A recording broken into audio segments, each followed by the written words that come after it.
Well, good morning, everyone. Happy Friday morning to you. Welcome back to Morning Musings here on Now TV. My name is Don K. Preston. I'm the president of Preterist Research Institute of Ardmore, Oklahoma, and I really appreciate you being with me. By the way, don't forget to tune in on tomorrow and Dr. William Bell at, I believe it's 7 or 7:30 on Now TV as well. William Bell does a fantastic job of teaching through the scriptures. He and I have worked together for a really long time, and you will thoroughly enjoy his teaching. Now, you can also find his videos on allthingsfulfilled.com. So be sure to check that out. You'll be glad that you did. So, over the last couple of weeks, and remember, we're discussing the challenge of Christ.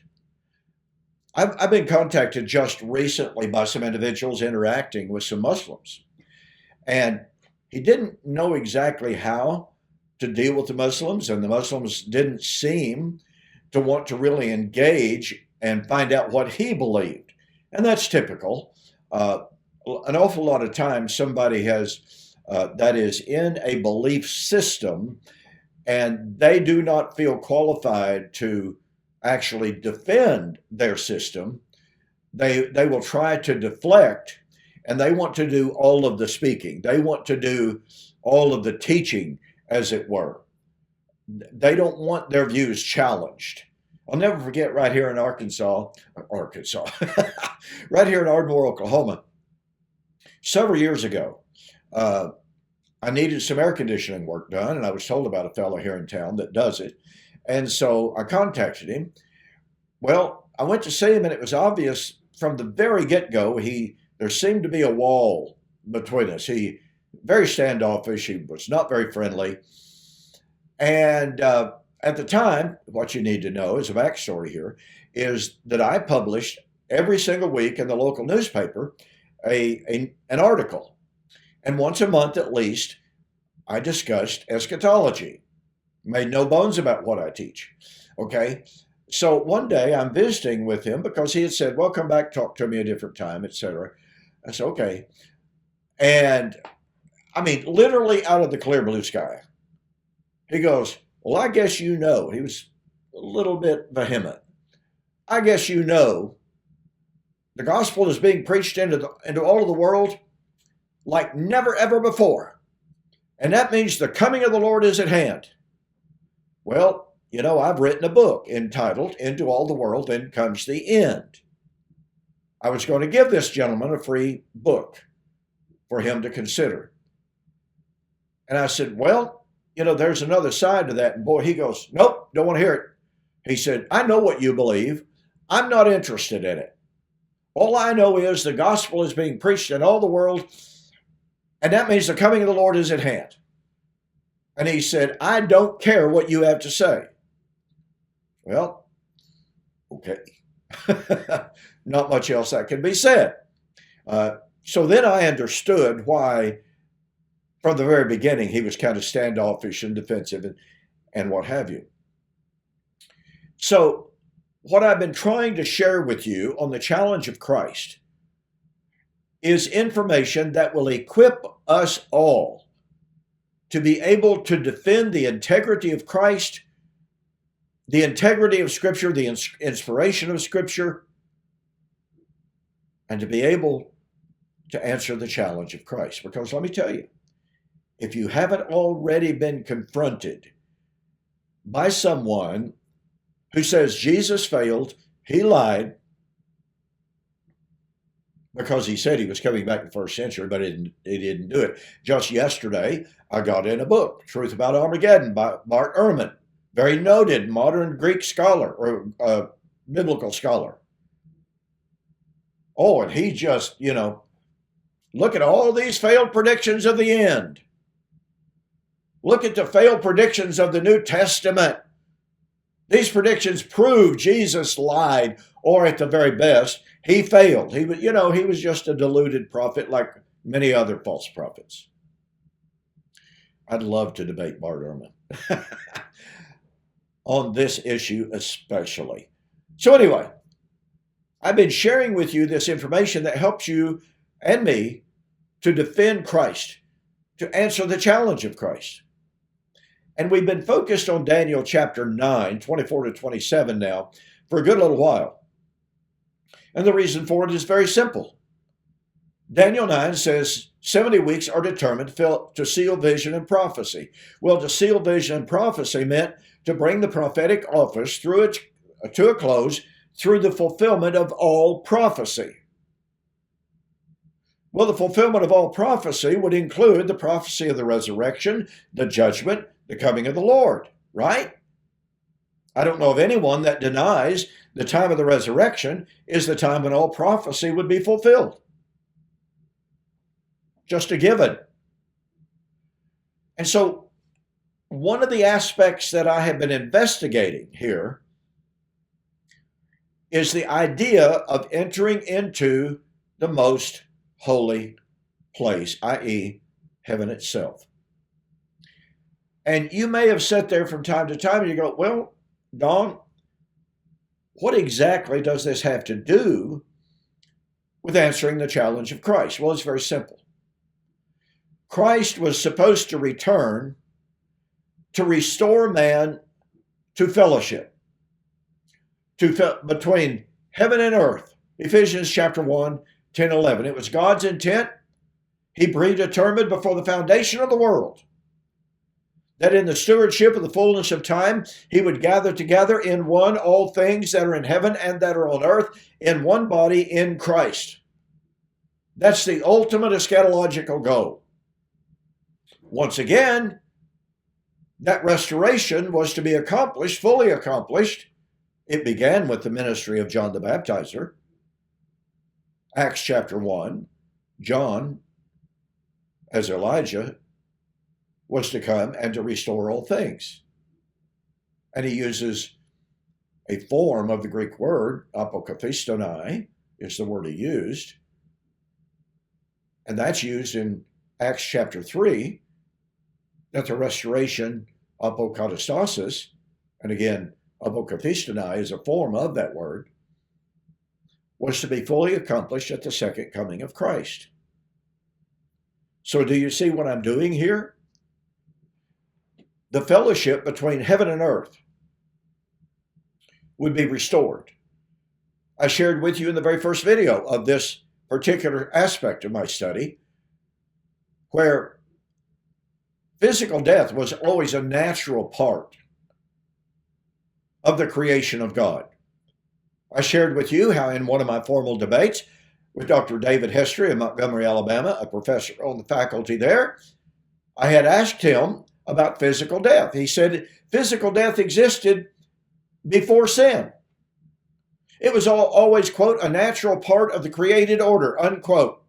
That's a pretty close quote.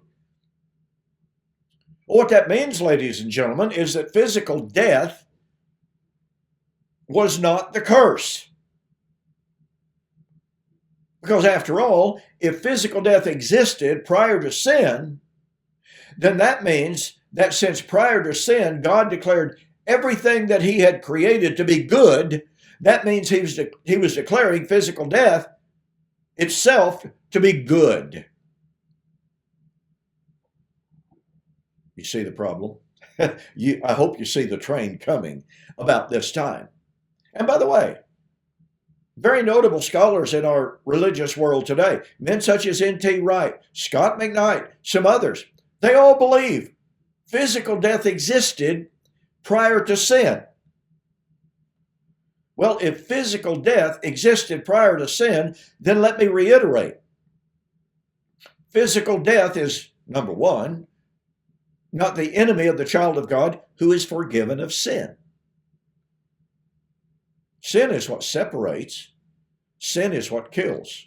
The wages of sin is death.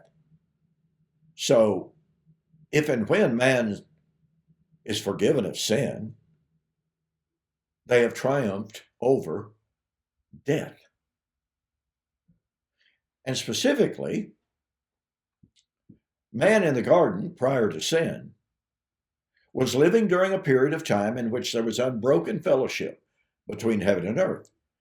And since death existed before sin, that meant that at one point of time, Adam and Eve would have died of natural biological processes. I mean, after all, prior to sin, they were able to eat. They were mortal, which means they would have died before they sinned. That being true, ladies and gentlemen, since there was no sin, that meant there was no separation between God and man. That means that when Adam and Eve would have died before sinning, that means that when they died, they would have gone directly to heaven. And listen to me, once again, many scholars, none of whom are preterists, by the way, they agree with this. They just don't see the consequences of it. So the purpose of Christ, well, when sin entered, a barrier was erected between God, heaven, and man. Because of sin, man could not enter into heaven when he died, because sin was not forgiven. Sin could never be forgiven under the old covenant. I was corresponding with somebody just recently, and they were saying quite vehemently, and in a recent debate between William Bell and a gentleman by the name of Scott Clem, he said, under the old covenant, all of the worthies, Abraham, Isaac, and Jacob, even before Torah, when they died, they went directly to heaven. Really? Well, if they went directly to heaven, they went directly to the most holy place. But according to Hebrews chapter 9, 6-10, the Holy Spirit was indicating that the way into the most holy of all, most holy place, was not made manifest while the first covenant, while the first tabernacle, representing the first covenant, was still standing. Greek word stasin means having legal standing.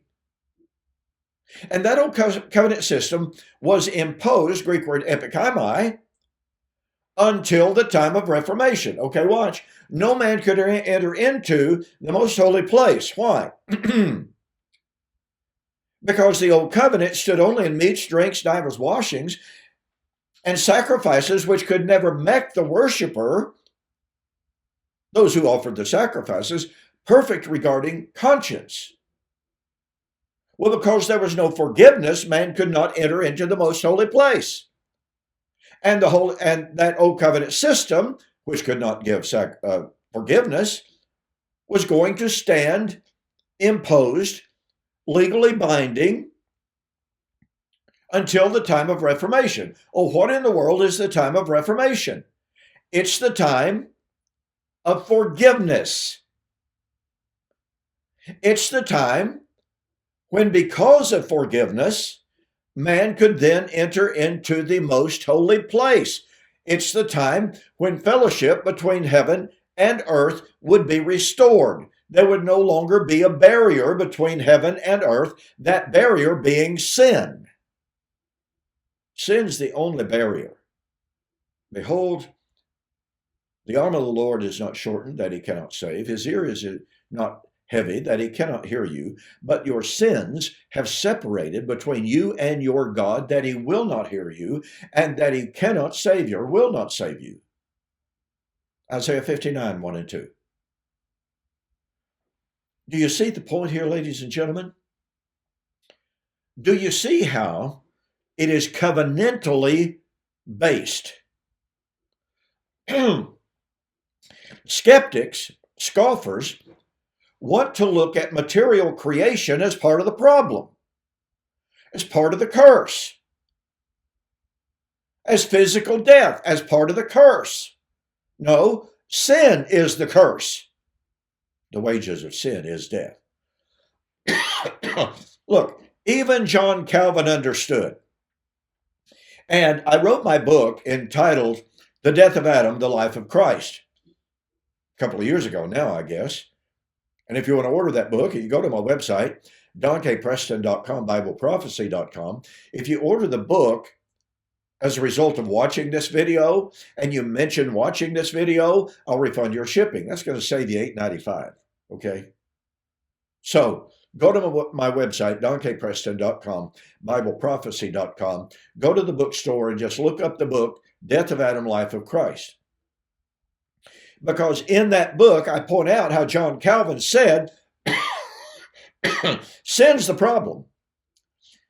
If you deal with sin, you've dealt with death. I thought I was pretty cool by coming up with that slogan. John Calvin said it. John Calvin did not see the train coming of his own statement. Many modern commentators, however, say the real problem is not death, it's sin. But they don't carry through with the logic and to be able to see if you deal with sin, you've dealt with death. Well, what does that mean? Christ at his coming was going to destroy sin, the sting of death. He was going to destroy sin, the sting of death, for all of those in him. That's the key. So all of this, instead of being focused on material creation, the end of physical heaven and earth, the real focus is on covenantal separation. That's why we call preterism covenant eschatology. The Muslims, the Jews, the atheists say, oh, Jesus was predicting his coming to put an end to human history. Jesus was going to come back to destroy literal physical heaven and earth. Jesus was going to come back and deal with everything physical. You know, we're told Romans chapter 8, where Paul talks about the redemption of creation. Well, you see, Jesus, evidently, according to the view, died for bugs, slugs, and mosquitoes, for material creation and not just for man. That's not the biblical narrative, ladies and gentlemen. Christ died for the ungodly. Okay? Are lions and bears ungodly? Are bugs, slugs, and mosquitoes ungodly? How so?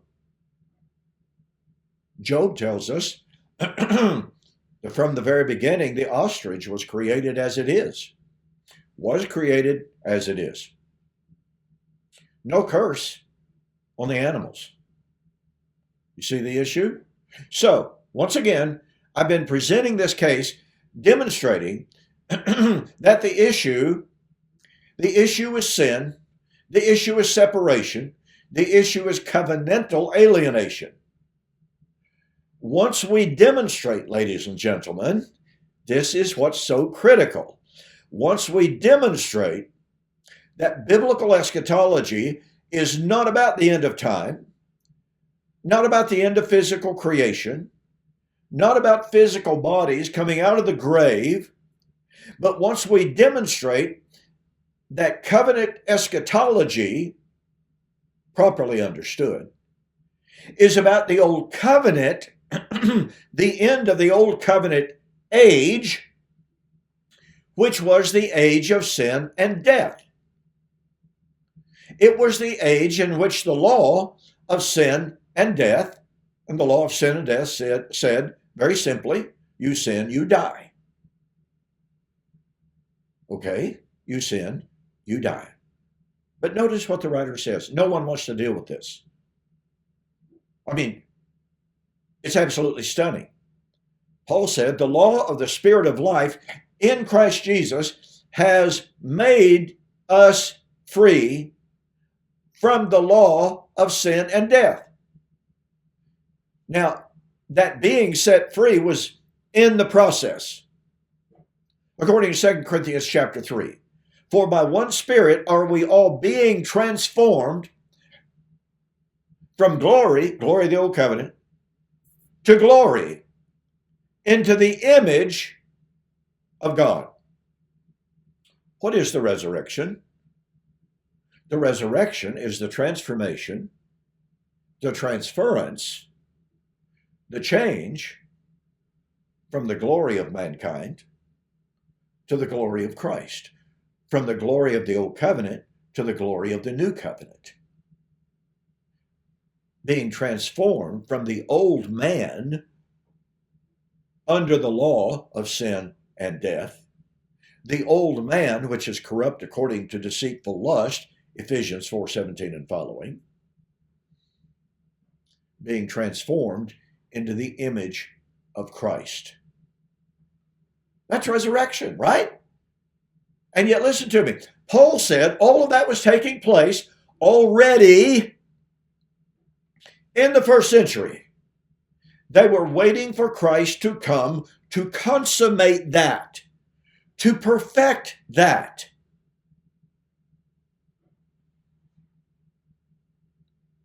To allow man to enter into the most holy place.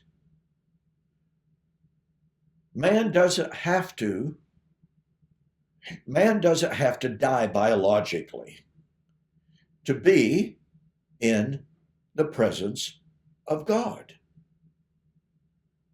Do you catch the power of that? Adam and Eve were in the presence of God in the garden. Do you realize, ladies and gentlemen, do you realize that according to the most ancient rabbis, according to the most ancient scholars and commentators, that the Garden of Eden was considered to be the most holy place?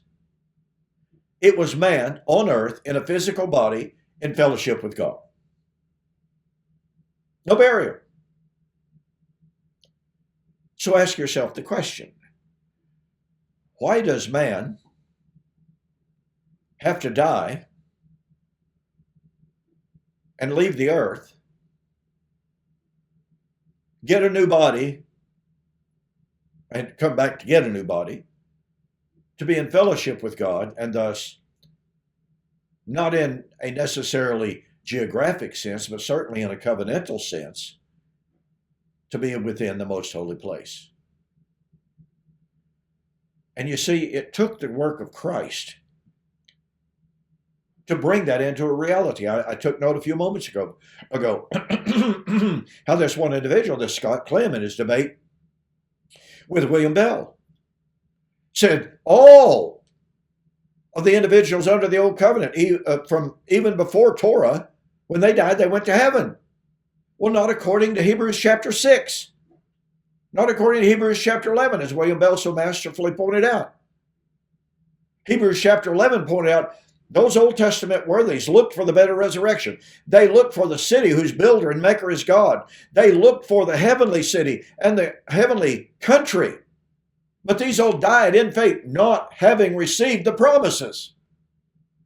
Well, the heavenly country is entrance into the most holy place. Scott Clem said, yeah, they got it. No, they didn't. The writer of Hebrews says they died in faith, not having received the promise. And he goes ahead to say in verse 39 and 40, that's all those old covenant people, Old Testament people, they without us, that's the new covenant saints in the first century, they without us cannot be made perfect. In other words, they cannot enter into the most holy place. And then you go to Hebrews chapter 6, and the writer says, we have a hope of God, the hope which enters into the veil. Well, what's inside the veil? The most holy place. Folks, this is not biologic. This is not a tissue issue. This is a relational, covenantal issue about fellowship. So our hope enters into that which is within the veil, into which Christ, our forerunner, has entered. Our forerunner. What in the world does forerunner mean? Well, it's from the Greek word prodromos, and it means the first, to go in. It means the forerunner. It means the pioneer who goes to prepare the way. Well, okay, Scott Clem said all of those individuals of faith in the Old Testament, listed in the Old Testament, all the way from Abel onward, had already entered into the most holy place. Well, then Christ wasn't the prodromos. He wasn't the pioneer.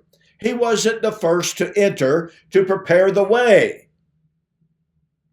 Clem was patently wrong. And William Bell just did a masterful job of pointing out time after time, and Scott Clem just totally 100% ignored it. These all died in faith, not having received the promise. But do you know what? When the promises were given, they saw the promises far off. They believed them, they embraced them, and they made them their own. But remember, they saw those things far off. Well, guess what? Jesus said, John chapter 8, verse 56, Abraham longed to see my day. Well, why did Abraham long to see Jesus' day, Jesus' generation? Well, because that would be the time in which the promise of the new heaven and new earth, that would be the day in which the heavenly city, the heavenly country, the better resurrection would be given. Abraham longed to see my day. He saw it far off, but he was glad because he could see by faith when it would come. And you know, he saw it far off. The writer of Hebrews says it was near because Jesus' day had arrived. So once again, do you see the issue? The issue is not, ladies and gentlemen, I'm just going to keep saying this. The issue of eschatology, the challenge of Christ, is not about showing where Christ came physically, bodily, visibly, and fleshly. It is about showing that Christ put an end to the old covenant world and brought life and immortality to light through the gospel. It's a spiritual reality, not a physical one. And I'm out of time, so I'll see you next week.